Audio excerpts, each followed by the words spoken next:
Di depan saya ada seorang ibu muda nih, ya ibu muda. Panggilannya Ica aja. Ica aja, Teh Rica. Ica. Oh bukan Rica. Bukan pedes Rica. Masya Allah. Jadi Ica ini adalah salah satu narasumber yang mengisi di dalam acara Fitra Fest 2024 ya. Alhamdulillah tadi ketika Ica mengisi dengan ilmu deep terapi ya. Dep kedalaman. Ya. Dep terapi. Tadi penonton banyak yang kesurupan ya. Inna ad-dina 'inda Allahil Islam.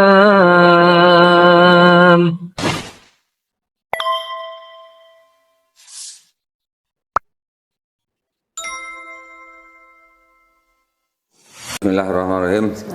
Assalamualaikum warahmatullahi wabarakatuh. Alhamdulillahirrabbilalamin. Wassalatu wassalamu ala rasulillah.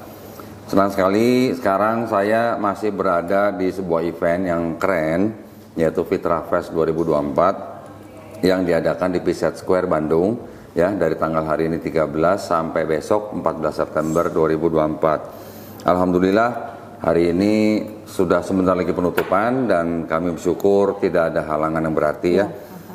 Di depan saya ada seorang ibu muda nih, ya ibu muda. Panggilannya Ica aja. Teh Rica. Ica. Oh bukan Rica. Bukan pedes Rica. Masya Allah. Jadi Ica ini adalah salah satu narasumber yang mengisi di dalam acara Fitra Fest 2024 ya. Alhamdulillah tadi ketika Ica mengisi dengan ilmu deep terapi ya. Dep kedalaman. Ya. Dep terapi. Tadi penonton banyak yang kesurupan ya. Enggak salah. Kesurupan dong. Oh enggak. Banyak yang keangkat emosi negatifnya. Oh kebuang gitu. Ya keangkat, mudah-mudahan nanti insya Allah goalsnya kebuang. Gitu. Oke. Nah ceritanya sekarang saya sama Ica nih mau adu ilmu. Aduh, ilmu apaan? Mau adu ilmu. Ica mau coba bikin saya nangis atau Ica nanti ketawa sama saya gitu. Kalah. Belum dimulai udah kalah. Alhamdulillah. Nah, ya. Ica terima kasih banyak sudah ngisi di Fitra Fest ini ya, keren ilmunya. Ternyata ada sebuah ilmu yang bisa membuat orang seperti rasa plong gitu ya. Ya, insya Allah goalsnya plong. Gitu rilis. Ya? Rilis. Oh, ya. Istilahnya ini saya belum paham nih. Rilis. Ini istilah dokter kali ya sebenarnya. Psikologi sih. Oh, oke. Ini istilah psikolog. Ya. Nah, jadi istilahnya sangat jauh kalau dari Bible. Iya. Alhamdulillah. Saya juga baru tahu ternyata ada gitu ya, depth terapi gitu ya. Waduh. Jadi ceritanya nih Ica belajar di mana kayak ginian? Kalau depth itu sendiri, jadi saya itu sekeluarga, mama, teteh, saya itu dari bidang psikologi. Oke. Kami itu bareng-bareng. Ya. Sebenarnya sih kenapa semuanya kuliah psikologi biar bukunya irit ya kok. Oh biar nggak beli-beli buku. Biar nggak beli-beli. Pinter buku juga mamanya. Iya dong, biar irit. Oke. Gitu kan. Jadi, DEP ini sebenarnya gabungan dari beberapa psikoterapi. Jadi DEP itu singkatan dari Deep Psychology Tapping Technique. Oh. Jadi deep. Jadi di bawah sadar gitu kan. Karena kan manusia itu kan hidup ada di 3 lapis ya, kesadaran, prasadar, bawah sadar. Ya kan, bawah sadar kan. Nah, kan kita itu banyaknya sebenarnya ketika kita bergerak, ketika kita mengambil keputusan, ketika kita bersikap, itu kan sangat dipengaruhi oleh yang ada di bawah sadar. Oh gitu. Gitu. Jadi cara kita berpikir, dorongan-dorongan yang kita nggak tahu kenapa ya kita kok jadi orang yang keras, gitu kan? Kenapa kok kita jadi orang yang perfeksionis misalnya, itu kan banyak dorongan yang ada di bawah sadar yang itu banyaknya sih dari pola asuh gitu kan, dari pola yang kita terima selama kita terbentuk jadi manusia gitu kan, sampai saat ini gitu. Nah itu di dalam DEP itu tuh banyak terapinya gitu kan, gitu. Nah kenapa saya seneng banget berbagi tentang DEP ini gitu ya, tentang terapi ini gitu, karena dari beberapa terapi yang pernah saya dalami gitu lah ya, DEP ini yang sangat shortcut gitu. Kalau misalnya kalau dulu saya misalnya praktek, orang datang ke saya gitu kan, konseling, Bu saya punya masalah sama suami gini bla bla bla, oh iya coba nanti saya gali, coba nanti ibu melakukan step ini gitu kan, nanti datang lagi gitu kan. Kalau dia terapi ini langsung shortcut ke kebanyakan ke akar masalah. Inti masalahnya. Jadi cukup sekali. Insya Allah bisa sekali. Kalaupun berat banget, tapi nggak yang harus berkali-kali banget. 2 kali insya Allah bisa. Jadi banyaknya orang datang konseling, pas ceritanya masalahnya tentang suami. Tapi ketika di terapi, pakai dep terapi, akarnya justru ternyata bukan suami. Banyaknya gitu. Jadi ternyata suami itu, masalah kita sama suami itu cuma trigger. Gitu kan, banyaknya suami saya tuh gini, kenapa ya suami saya gini, suami saya gitu. Karena bisa jadi ketidakutuhan penerimaan dari ayah. Gitu kan. Figur ayah yang tidak lengkap, yang tidak utuh di hidup kita gitu kan. Akhirnya ketidakutuhan ini kita berharap ada di suami gitu kan. Suami bisa ngasih, ketika enggak dapet jadi nuntutnya ke suami gitu kan. Padahal kekecewaan kita, kemarahan kita itu sama ayah. Gitu. Jadi suami yang nggak tahu apa-apa disalah-salahin, diomel-omelin, salah dikit bentar. Iya, jadi pas ketika selesai terapi, ya kasihannya suami saya tuh ternyata nggak salah, ternyata justru dia baik, justru dia mengerti aku gitu kan, gitu. Banyaknya sih gitu. Saya pikir tadi kenapa orang perfeksionis atau yang semacamnya tuh saya pikir dari genetik, bukan ternyata. Genetik itu kan pola ya, kan terlihat gitu kan. Kayak saya kalau saya anak-anak saya bilang ibu itu riuh, saya itu well prepare, gitu kan. Kalau pergi itu dari malam tuh harus disiapin, bajunya apa, ininya apa, segala macam. Semua disiapin sampai nggak tidur gitu. Sampai nggak tidur. Nah, emang iya ya. Ternyata setelah saya pikir-pikir, itu saya contoh dari mama. Dan itu kan terlihat ya, bahwa yang mama lakukan gitu kan, mama tuh polanya gini kalau hidup, iya teratur. Saya mungkin pernah komplain kayak anak-anak saya ke saya, mah apa sih mah ribet amat gitu kan. Tapi ternyata secara nggak langsung itu saya tiru, iya kan. Akhirnya saya jadi perilaku saya gitu kan, dan ya ribet juga ya gitu kan, gitu loh. Biasanya kalau pasien datang ke Ica konsul gitu ya, rata-rata antara berapa jam sampai berapa jam? Minimal 2 jam. Minimal 2 jam. Yang pernah paling lama berapa jam? Kemarin terakhir hari apa itu? Hari Kamis. Itu 4 jam. 4 jam. 4 jam. Selesai masalahnya. Dia bilang, saya seperti itu loh. Saya suka merindingnya karena dia bilang, teh saya seperti melayang. Saya seperti menemukan diri saya yang selama ini saya cari. Dia bilang gitu. Karena dalam arti apa maksudnya? Jadi kalau dari ceritanya ya, dia itu anak pertama gitu kan, dengan tuntutannya segala macem gitu kan. Keluarga yang punya adiknya 3, tapi grup WA aja nggak punya, gitu kan. Yang nggak pernah saling nanya kabar. Ibunya juga nggak pernah nanya, cuma nanya kamu udah keterima kerja di mana, kayak gitu-gitu. Kalau ngumpul juga nggak pernah ada apa-apa, cuma diem aja gitu kan. Dan kenapa ya saya kok susah bergerak? Kenapa kok saya motivasinya kurang? Kenapa ya saya marah banget, banyak marah tapi saya nggak tahu harus gimana gitu kan? Itu Masya Allah ketika di terapi itu meledak banget sampai lumayan itu 3 jam itu gitu kan, konseling dan terapinya gitu kan. Sampai dia bilang pas terakhir tuh dia tiba-tiba senyum, dia begini, teh saya tahu sekarang harus apa, saya tahu harus gimana. Terus apa yang mau dilakukan? Saya mau nelfon adik-adik saya. Saya mau nanya adik-adik saya, mau nanya kabar, karena ternyata kasihan ya mereka. Saya aja jadi saya gitu kan ya. Saya seberat ini gitu kan. Mereka sendiri. Kayaknya sebenarnya mereka butuh saya, cuman kemarin itu ada kejadian besar, katanya saya udah sampai ngomong jangan ganggu saya pengen menjauh dari kalian gitu kan. Kebayang ya teh, dia harus lari kemana, orang tua juga nggak ada gitu kan, kasarnya kan. Kan harusnya tempatnya saya. Terus saya jadi kebayang adik-adik, dan pada saat itu dia pengen telepon video call adiknya, kebetulan nggak diangkat. Teh saya nggak pernah loh pengen video call adik, tapi sekarang saya pengen video call. Gitu. Kan itu Allah ya, Allah yang menggerakkan semuanya ya gitu. Dari marah, dari kecewa gitu kan, dari segala macam. Saya kangen adik saya pengen video call. Itu saya yakin itu Allah gitu yang bergerak gitu kan, yang melembutkan hati, yang membolak-balikan keadaan gitu kan. Terus gimana ke mama? saya tahu saya harus gimana. Saya mau melakukan apa yang saya mau. Saya nggak mau kerja karena disuruh mama, tapi saya pun pengen, ya kayaknya saya dosa ya selama ini suka kasar sama mama. Boleh tahu nggak kira-kira tuh usia berapa? Di 30, saya ingat 30. 30.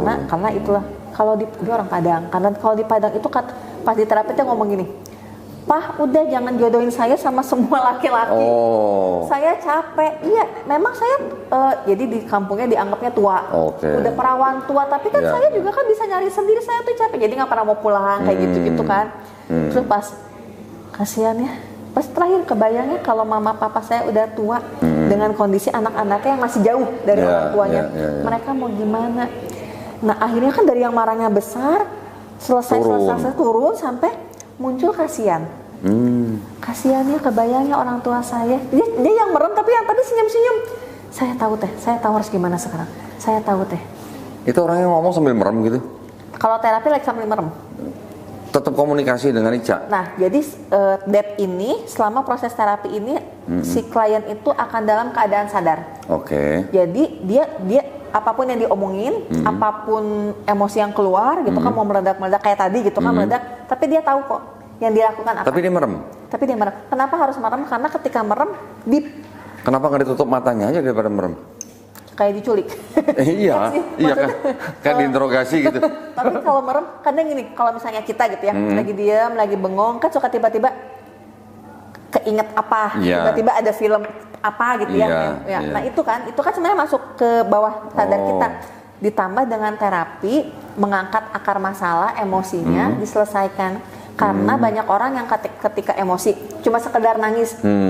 Nangis itu kan cuma energi aja ya, tidak menyelesaikan masalah gitu kan, cuma nangis teriak-teriak tapi tetap aja masalahnya ada. Oke. Tapi boleh nangis, tapi tetap nangisnya ke Allah gitu loh. Oh. Ya Allah, saya marah.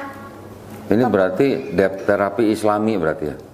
Pada akhirnya ujung-ujungnya walaupun saya belajar psikologi segala macam, semua ada di Quran. Tetap ya? Iya kan? Tetap. Dan lebih powerful ketika berserah sama Allah. Enggak yang aku marah, aku benci. Itu kan akhirnya kan dorongan energi marah ya. Tapi ketika kayak tadi kan meledak banget, tapi saya guide bilang, "Ya Allah, saya marah. Ya Allah, saya kalau kebayang orang tua, lihat mau bilang apa sama orang tua." Karena saya suka bilangnya kalau di dunia nyata nggak semua hal yang bisa kita omongin kan. Iya. Takut salah, Iya. takut dosa, takut jadi anak durhaka. Jadi ketika proses terapi merem, muncul bayangan orang tua, mumpung cuma di bayangan aja, ngomong aja semuanya. Gitu. Jadi Seolah-olah mereka tuh berhadapan atau Iya. melihat di depan orang tuanya sendiri iya, gitu sambil ngomong. Iya, dan itu tuh nggak bisa diprediksi siapa yang keluar gitu loh. Jadi nggak bisa di-set. Saya pengen marah, saya pengen nyelesain marah, saya pengen ngebayanginnya mama. Jangan gitu, karena kalau kayak gitu kan jadi logika ya. Iya, iya. Logikanya berjalan kan. Iya. Akhirnya jadi capek. Pokoknya ikutin aja filmnya. Tiba-tiba kebayang mama, nanti ganti lagi papa. Ganti lagi siapa, nanti ikutin aja gitu. Jadi seolah-olah orang ini ketika dia punya perasaan sesuatu terhadap salah satu orang yang di dalam rumah misalnya, ibunya atau ayahnya, seolah-olah ini orang lagi berhadapan dengan ayah atau ibunya, tetapi ada Mbak Ica di belakang sampingnya gitu ya. Saya cuma nge-guide aja ketuk titik mana misalnya. Jadi ada titik-titik emosi. Kalau titiknya mah hampir sama kayak aku puntur ya. Oh gitu. Tapi nggak sebanyak itu. Jadi setiap titik itu sebenarnya ada titik, misalnya gini, titik marah di sebelah mana misalnya gitu kan. Titik kecewa di sebelah mana. Tapi kalau kita mengingat itu kan jadinya pusing kan. Saya marah titik mana ya? Aduh lupa. Kan jadinya gitu kan. Terus? Jadi sebenarnya titik manapun pakai aja. Oke. Karena semua orang itu titiknya beda-beda. Ada yang bisa meledak dan nyaman ketika di titik di dada. Itu tuh keluar banget. Ada Dipencet orang gitu? diketuk, Diketuk tapping, ini. di tapping gitu. Oh. Ada yang di titik di sini biasa aja, tapi kalau misalnya titik di di kepala misalnya gitu kan dia bisa meledak. Nah, itu kan beda-beda gitu. Oke. Gitu. Dan sejauh ini dari hasil penelitian depth terapi ini itu bisa kan, kalau dari teorinya 80% keluhan fisik, itu disebabkan oleh psikis, gitu kan, bahkan kanker 80%. 80, hampir 80%. Karena kalau saya mau cerita gitu ya, saya pun bukti nyata bahwa benar sakit fisik itu, bahkan kanker sekalipun itu disebabkan oleh emosi. Karena saya pernah kanker 2017, gitu kan, 2017, dan suami dan mama bilang, buat apa kamu punya marah dipendem, lihat sampai jadi kanker. Orang yang bikin kamu kanker mungkin udah lupa dengan apa yang dia lakukan. Itu titik balik saya terapi terus-terusan segala macem, sampai pas saya balik lagi ke dokter yang vonis, dia bilang saya CA gitu ya. Bu, ibu ini benar yang waktu itu saya bilang CA? Iya dok, ini cuma tinggal serabut-serabutnya, kata dokternya gitu kan. Jadi saya harus apa? Saya kasih obatnya seminggu. Oke. Saya kasih obat, dikasih obat. Seminggu lagi saya balik lagi. Bu, dok, ingat banget ekspresinya suami saya juga masih ingat. Bu, ibu ini benar dia gitu lagi dokternya. Ibu yang saya bilang CA, iya, nggak ada sama sekali. Di bawah 4 berarti? Iya, kayaknya masih. Tapi di sini nih diketek. Nggak, di bawah angka 4. Apanya sih? Kan biasanya kan kalau di hasil lab kan maksimal 4. Di atas Jadi 4 udah indikasi jadi atau... si ini saya udah nggak bisa gini tangannya. Oh. Jadi ada benjolan gede sampai gini, dan itu sakit kan ya, nyut gitu kan. Dan saya itu yang makanya saya senang berbagi gitu ya ke orang-orang bahwa saya bukti nyata loh. Sampai hilang? Hilang, nggak dioperasi sama sekali. Hilang. Itu setelah Ica juga apa? Terapinya terapi sendiri? Saya terapi sendiri, saya kadang suka dibantu mama. Pokoknya saya benar-benar itu titik balik bahwa orang lain melakukan apapun ke kita, dia tidak bertanggung jawab ketika ada apa-apa gitu kan. Tapi yang rugi kan diri kita. Ketika misalnya kayak saya akhirnya kanker, kan yang rugi saya. Misalnya kenapa-napa, anak-anak saya gimana? Itu kan jadi benar-benar, oh iya itu titik balik banget. Dan saya sadar bener 80 pusing misalnya gitu kan, sakit kepala. Bisa dari diri sendiri juga. Sakit kepala itu kan dari asma misalnya, gitu kan. Kemarahan yang nggak keluar, gitu kan. Tapi ditahan akhirnya asma, gitu kan. Jadi banyak banget penyakit fisik yang ketika kita gali. Cocok kayaknya nih. Saya mau nanya nih, Cak. Apa? Mau nanya atau mau diterapi? Enggak nih, kok saya jadi ingat gini. Ada seorang ibu-ibu, dia nonton video saya. Setelah dia nonton, beberapa lama kemudian dia stres. Setelah stres, karena dia nggak bisa ngomong sama siapa-siapa, ke suaminya juga dia takut, akhirnya dia sampai stroke mata. Ketika nonton, berarti ke trigger mungkin ya dari video itu kan? Iya. Ini ibu ini kita sebut aja dia seorang Kristen. Suaminya penatua gereja. Oke. Nonton video saya. Stres, gitu. Gitu kali ya. Mungkin dia nggak bisa nerima apa yang saya katakan dalam video. Dia stres, akhirnya sampai dia stroke mata. Dia ngomong sendiri sama saya. Karena saya mau ngomong sama siapa nggak ada. Nah itu. Bisa begitu. Itu karena kan kita tuh sering gitu ya. Saya nggak ada orang yang bisa dengar saya, nggak bisa. Pada akhirnya kan ya ke Allah ya, ke Allah, ya Allah ini apa gitu kan. Misalnya aku nggak tahu apa yang aku rasa, pokoknya bingung aja. Ya bilang aja, ya Allah bingung. Apa pokoknya kita tuh kadang nggak bisa mendeskripsikan apa yang kita rasa, tapi kan Allah tahu. Iya kan, jadi misalnya nggak tahu ya pokoknya nggak tepararuguh kalau bahasa Sunda kan tepararuguh. Apa tuh? Tepararuguh tuh gelisah misalnya. 3G. Nggak jelas apa yang aku rasa gitu. Itu nanti diganti, tolong peringatannya tolong diganti ya, tepararuguh gitu. Pakai subtitle ya. misalnya sekedar apa ya, kok ada rasa tapi nggak enak gitu kan. Iya. Kita kan kadang, nah itulah saking banyak yang dipendem dan kita memang kan banyak orang yang tidak dikembangkan tentang emosi ya, kecerdasan emosi. Jadi nggak tahu ini tuh rasa apa. Ya Allah nggak enak rasanya, bilang aja sama Allah, ya Allah nggak enak. Nanti dari situ akan mengurai, biasanya jadi yang keluar air mata, artinya nangis. Atau misalnya pas lagi di terapi, artinya kan marah gitu kan. Itu akan mengurai jadi, oh marah, oh sedih, oh apa gitu. Karena memang kita banyak orang yang dari kecilnya memang nggak pernah dikenalkan tentang macam-macam emosi kan. Ini marah tuh kayak gini kan enggak gitu kan. Jadi nggak tahu, orang cuma taunya galau. Kamu kenapa galau, udah aja gitu kan. Nah gitu. Si ibu itu yang datang ke tempat saya bersama suaminya, karena dia nggak bisa ngomong ke siapa-siapa, dia stres, akhirnya dia stroke mata. Setelah suaminya tahu, diobatin, sembuh, Setelah itu baru istrinya baru berani atau minta suaminya untuk nonton video saya. Suaminya nggak mau, ngapain sih nyuruh-nyuruh, apaan sih kayak gitu kan? Apalagi kan Kristen suruh nonton saya lagi, wah bisa tepara rugu. Takut login ya. Takut login. Ya, udah berapa lama istrinya mencoba, tetap coba. Akhirnya karena suami tetap nggak mau nonton, apa sih jangan maksa-maksa gitu kan? Si istrinya kalau nyetel video saya di rumah, istrinya kalau nyetel video saya di rumah itu suaranya dikencengin. Suaminya jadi denger katanya. Lama-lama dia jadi mau nonton. Setelah nonton, beberapa lama kemudian suami ini ngajuin pengunduran diri ke gereja. Sebagai penatua gereja, dia ngajuin pengunduran diri. Berapa hari sebelum dia disidang sama gereja, dia datang ke tempat saya berdua. Konsul dulu. Konsul.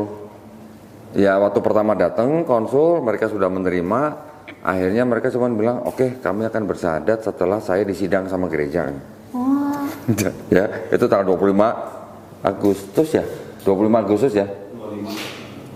Agustus kan?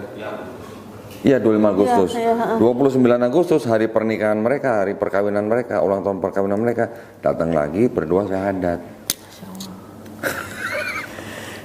Sehari setelah disidang sama gereja. Disidang sama gereja juga pendetanya juga nggak bisa menjawab apa yang dia tanya gitu. Direkomendasikan ke pendeta yang bisa bahasa Ibrani kan. Terus aja ya. Alhamdulillah. Berarti mirip dong ya Ica ya. Karena ketika stroke itu mungkin ada konflik kan di dalamnya kan. Saya tahu ini benar tapi kan gitu kan. Saya harus gimana gitu kan. Akhirnya kan konflik nggak bisa teratasi. Lemahnya di mana gitu kan. Itu biasanya gitu. Kalau yang kayak pusing gitu kan. Makanya orang memang tidak boleh memendam kemarahan ya. Itu harus diselesaikan. Makanya kayak tadi saya ke peserta gitu kan, saya bilang terapinya gampang, bisa. Karena Allah itu ngasih kemampuan setiap umat self healing. Self healing, Kan yang tahu hidup kita ya, yang tahu prosesnya kan kita gitu kan. Allah tuh ngasih kemampuan, cuma kadang kita nggak tahu caranya gimana. Makanya saya senang berbagi. Kamu bisa loh, untuk diri sendiri aja gitu kan. Jadi lakuin rutin. Biasanya sih kalau saya suka saraninnya paling enak tuh kan abis Isya ya. Apalagi ibu-ibu anak-anak udah tidur, udah beres. Abis Isya lakuin sendiri gitu kan. Per hari aja, karena kan kita setiap hari ketemu banyak orang yang nggak selalu baik-baik aja gitu kan. Supaya nggak dipendam lagi kayak kemarin-kemarin. Ada emosi apa selesai gitu. Oke, berarti bisa juga termasuk misalnya di pekerjaan. Karena begitu banyak dia ngadepin berbagai macam orang, mungkin di kantor dia stres, ketika pulang mau dilampiaskan nggak bisa, jadi kependem terus, dibawa lagi ke kantor besoknya. Tapi pada akhirnya masalah kita di kantor, di sekolah, dimanapun, itu tuh cuma trigger. Misalnya sikut-sikutan. Gitu kan. Sikut-sikutan artinya apa? Ilmu kodok. Ngejar prestasi. Ngejar pengakuan gitu kan. Kalau di rumahnya udah cukup validasinya, diakui gitu kan, didengar, tidak diabaikan, dia bekerjanya pun akan berusaha ngejar achieve, tapi dengan jalur yang benar. Tapi kalau ada orang yang sikut-sikutan gitu kan, sampai gimana, ya coba cari tahu aja latar belakangnya. Ica nggak tahu ya ilmu kodok ya? Apa itu? Nggak tahu. Kalau di dalam ya kayak di kantor itu sikut-sikutan, coba aja taruh di baskom, kodok yang banyak, kan pada sikut-sikutan, sikut kanan, sikut kiri, injak bawah, jilat ke atas kan? Oh iya benar. Jadi keluar ya? Ya benar. Benar. Boleh dicontoh boleh. Itu sih. Lo bener kan? Iya benar. Coba kalau yang orang saingan di kantor kan begitu. Sikut kanan, sikut kiri, injak bawah, langsung. jilat ke atas gitu. Ya, bener. Ya mohon dimaklumi ya para penonton. Masih anak kecil. Orang nggak sadar loh, kita mungkin pernah melakukan seperti itu. Nah itu banyak kayak klien-klien saya yang dari kantor gitu kan. Saya nggak betah. Contoh aja misalnya, suami saya gitu ya. Dia itu kalau kerja kantor, dulu awalnya sebelum usaha sendiri pindah-pindah. Tiap di satu kantor nggak betah, si ini mah gini, si ini mah gitu. Baper. Saya nggak suka ini ya kulturnya. Pindah ke sini gitu juga. Kalau satu tempat dia bermasalah, bisa jadi lingkungan bermasalah. Tapi kalau banyak tempat yang dia pindah dan semua bermasalah, artinya berarti masalahnya di dia. Gitu kan. Akhirnya saya bilang kayaknya kamu yang bermasalah, kamu yang nggak bisa adjust segala macam. Ketika saya selesaikan gitu kan, ternyata benar bahwa dia memang bukan nggak pengen kerja kantor, dia pengen usaha, tapi gitu kan orang tua kamu harus kerja kantor, kamu harus akhirnya jadi nggak nyaman. Tuntutan gitu. orang tua, Ya. terus ternyata nggak bisa berdiri maksudnya. Iya. Oke. Gitu. Jadi banyaknya ketika tentang pola asuh gitu ya, inner child lah tidak selesai, pasti akan ngefek ke tahap perkembangan kita selanjutnya. Semakin orang itu matang, masih ada pengaruh dengan itu. Akan Tetap. ada aja. Nggak pengaruh umur. Banyak orang sukses kalau dorongannya kemarahan, gitu kan banyak yang dulunya dibandingkan, diabaikan misalnya sama kakaknya, sama adiknya, atau diabaikan, atau selalu diremehin. Orang itu bisa sukses, tapi dorongannya kemarahan, dorongannya pembuktian, bukan yang lillahi ta'ala gitu kan. Akhirnya kan capek kerjanya, dia ngejar achieve tapi nggak pernah merasa bersyukur. Akhirnya capek karena untuk dilihat orang, cuma pengen dilihat ini aku yang sekarang, aku nggak yang kayak dulu gitu kan. Jadi kalau kita dorongannya apa, Rik? Pengetahuan. Oh, masya Allah, tabarakallah. Pengetahuan apaan? Nah kalau kita kan ya ibaratnya cuma dakwah. Ya, Ya, memang dakwahnya adalah dakwah yang bersinggungan antara dua agama. iya. Ketika ada orang yang setruk mata kan bukan salah kita, Rik ya? Tapi alhamdulillah perantara kita orang jadi oh iya bener ya gitu Iya. kan. Ketika konflik ya itu dia harusnya nyari ya itulah kemana Harus ada larinya penyaluran gitu kan, ya? butuh didengar kan. Tuh, jadi kalau nonton video Donitan harus ada penyaluran. Kalau nggak ada penyaluran bisa tepara rugu. Tepararugu. Karena pasti ibu itu kan kenapa nggak berani cerita ke suaminya, karena kan suaminya Iya, Kristen juga, apalagi petinggi penatua kan? namanya. Jadi wah ini pasti akan ketolak, Iya. gitu kan, akan mentak, makanya jadi konflik. Badannya nggak siap, akhirnya ya sakit gitu kan. Jadi memang benar ya, pikiran bisa mempengaruhi kesehatan ya. Iya, makanya banyak orang yang dia sukses, dia hebat, tapi bunuh diri. Iya. Berarti kan nggak happy, Iya. berarti kan nggak bahagia. Iya, Nah bahagianya dunia kah gitu, pembuktian kah, atau memang kan kalau orang udah yang ya nggak mudah ya untuk lillahi ta'ala gitu ya. Tapi kan ketika kita udah lillahi ta'ala, orang mau bilang apa tentang kita ya nggak apa-apa, kita tahu kok tujuan kita gitu kan. Tapi banyak orang yang bunuh diri pada kaya banget gitu kan. Ya coba dicari tahu, coba ditanya ada apa di belakang. Biasanya Berarti kalau dalam kondisi seperti itu ilmu Islam itu memang dibutuhkan ya. banget. Makin kesini gitu kan Banget, makin kesini saya makin ya itu ketika kita yakin adanya Allah gitu ya, yakin adanya Allah, tidak mengilahkan manusia lain gitu kan. Kita kan seringnya kan yang bisa membahagiakan saya itu orang tua, yang bisa membahagiakan saya itu pasangan. Ketika mereka nggak bisa ngebahagiain, kita kecewa. Iya. Ya kan, tapi ketika kita yakin ya Allah gitu Iya. loh. Mending Nggak- kalau cuma kecewa, suudzon lagi sama Allah. Nah, kenapa sih kamu nggak gini? Iya. Kenapa kamu nggak gitu? Akhirnya konflik kecil jadi besar gitu, karena kan menghilangkan manusia lain gitu kan. Itu pada akhirnya kenapa banyak orang yang ketika saya pancing gitu ya saya tuh kecewa sama suami saya, kenapa ya suami saya gini. Berharap dari manusia itu kan Allahnya di mana? Dan kita seringnya ketika punya masalah selalu mikirnya oh gue tahu solusinya, oh gue yang paling bisa. Udah mentok baru ya Allah tolongin, Baru ke atas gitu. padahal kata Allah aku dari tadi di sini gitu kan. Iya. Kenapa nggak ketika ada masalah di awal ya Allah bismillah, saya punya masalah bismillahirrahmanirrahim gitu kan ya kok ya gitu kan. Orang tuh sering Allah tuh di ujung udah mentok baru ya Allah tolongin. Nggak kebaca, Rik? Dibacain ya 7 menit lagi closing. Oh, 7 menit lagi. Kalau kita mah spontan aja, nggak perlu ada di edit. 7 menit lagi siap lah Gitu. ya. Nah, saya tadi melihat dari paparannya Ica, bagaimana konsultasi dengan orang, bagaimana mendampingi orang untuk menyelesaikan masalah dirinya sendiri. Iya. Berarti sebenarnya setiap orang itu butuh Islam. Betul banget, Ya kan? saya ngerasa banget. Islam artinya kan berserah diri, Iya, patuh, taat, tunduk, selamat, damai. ya, Yang dibutuhkan orang kan itu Iya. sebenarnya kan. Tapi ketika seperti tadi Ica bilang, orang menuhankan manusia, berharap Iya. dari manusia, itu yang menjadikan dia tidak bisa berserah diri, Iya. menjadikan dia tidak damai, menjadikan dia tidak patuh, tidak taat, Iya. tidak tunduk gitu ya. iya. Dan ketika kita yakin sama Allah gitu kan, ada di surat apa ya? Ketika kita yakin sama Allah, Allah akan memberikan ketenangan hati. Tenang hati itu kan bukan berarti Allah menjanjikan ketika kamu ingat aku, masalah kamu selesai, enggak. Tapi dengan mengingat aku, dengan yakin adanya aku, kamu akan tenang. Tenang itu bukan berarti nggak punya masalah kan ya. Tapi masalah ada, tapi tenang. Bahwa Bismillah ya Allah, temanin gitu kan ya.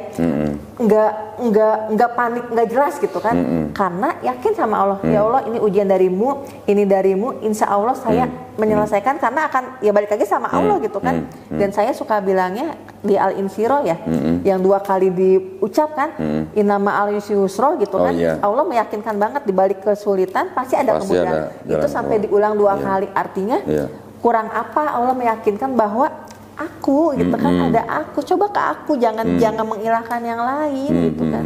Itu. Ica pernah nggak kalau di psikologi itu ada kayak semacam apa ya?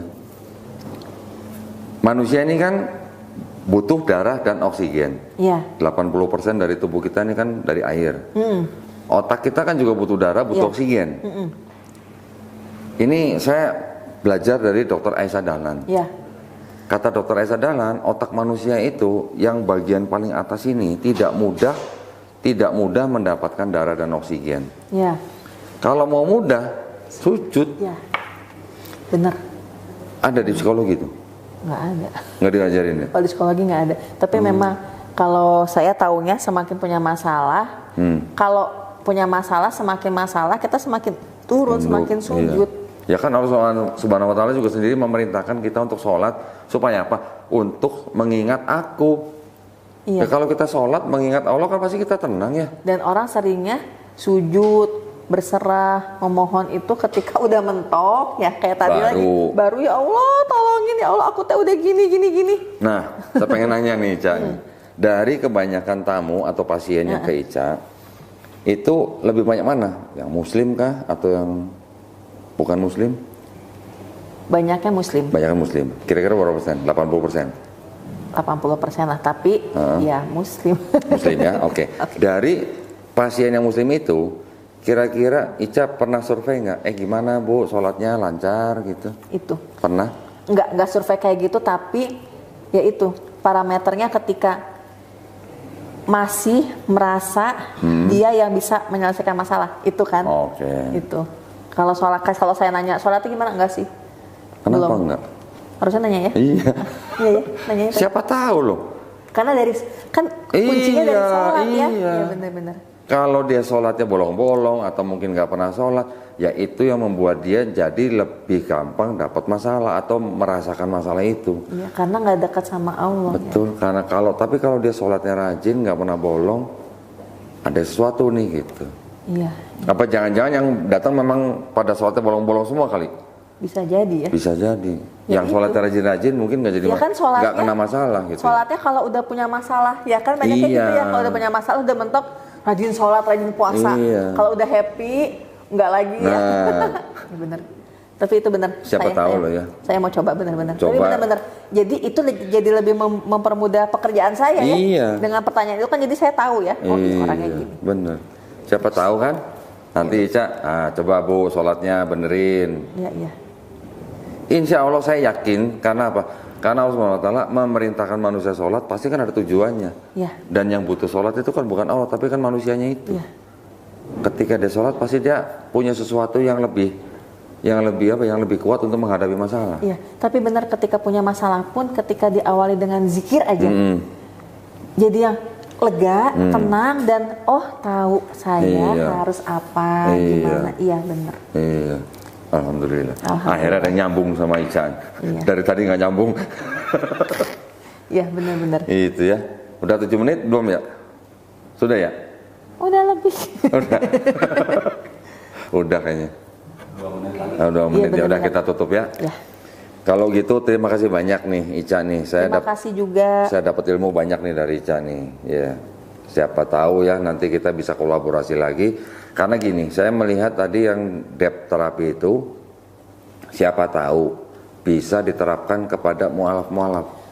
Ya, orang-orang yang baru masuk Islam, mungkin mereka ditolak sama keluarganya, mungkin mereka dipersekusi Iya. sama keluarganya, pasti kan berpengaruh kepada psikisnya. Bahwa kalau tadi saya bilangnya bahwa nggak apa-apa ketika orang lain nggak dengar kamu, nggak mau peduli kamu, nggak apa-apa, tapi yakin Allah selalu dengar kamu dan Allah selalu ada buat kamu. Gitu Iya, kan. iya. Nah, Ica buka tempat praktek berarti? Buka. Di mana? Saya di rumah. Saya buka tempat praktek di rumah di Ranca Ekek. Ranca Ekek. Ranca Ekek.